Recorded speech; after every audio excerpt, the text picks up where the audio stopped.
xibaar yu wér te wóor ca tàng ba abonnez-vous pour ngeen di mën di jot suñuy vidéo.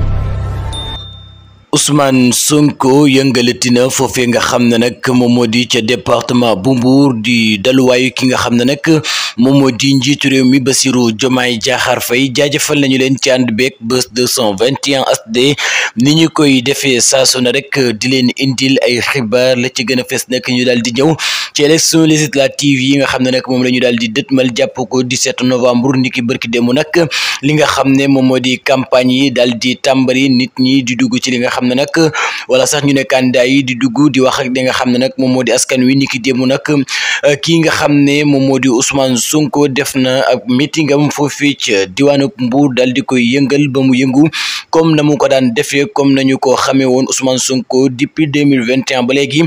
dafay daal di toj lépp loo xam ne nag organisé na ko ci li nga xam ne nag moom moo di réew mi di réewum Sénégal dafay daal di jàll moom Ousmane Sonko boobu lépp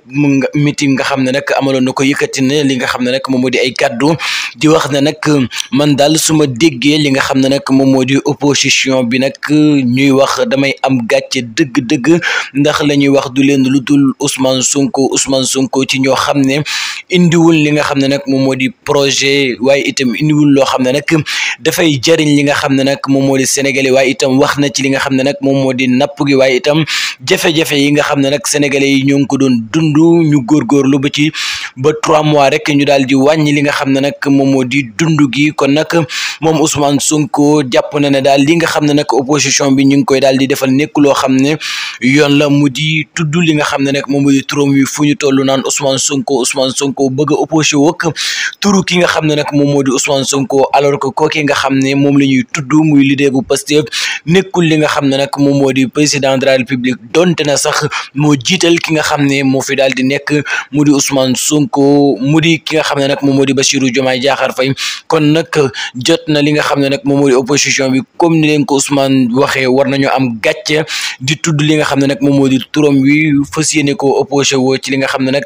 moom moo di législative yi kon nag ñoom la ñu war a def moo di ñu indi li nga xam ne nag moom moo di seenu projet teg ko bu ko defee li nga xam ne nag moom moo di sénégalais yi topp leen waaye itam gungi leen ci li nga xam ne nag moom moo di pencum ndawi réew moom bu ko defee ñu mën leen fa teewal kon nag ñoom loolee la leen boobu lépp message la ki nga xam ne nag moom moo di Ousmane Sonko daal di leen di yónnee waaye itam waxaat ci leneen mu di wax ne nag ñi nga xam ne ñun ñoo di opposition bi ñemewun mukk di génn li nga xam ne nag moom moo di Dakar naan dañuy campagne la ko waral nag du leen dul jàpp na ne li nga xam ne nag moom moo di askan wi dañ leen wan li nga xam ne moom moo di ginnaaw ba tax na ñi nga xam ne ñoo nekkee ci opposition bi la ñuy def mooy nekk ca biir Ndakaaru di def li nga xam ne nag moom moo di ay point de presse waaye itam ñemewul mukk di dugg ci li nga xam ne nag moom moo di département yi ngir wax ak li nga xam ne nag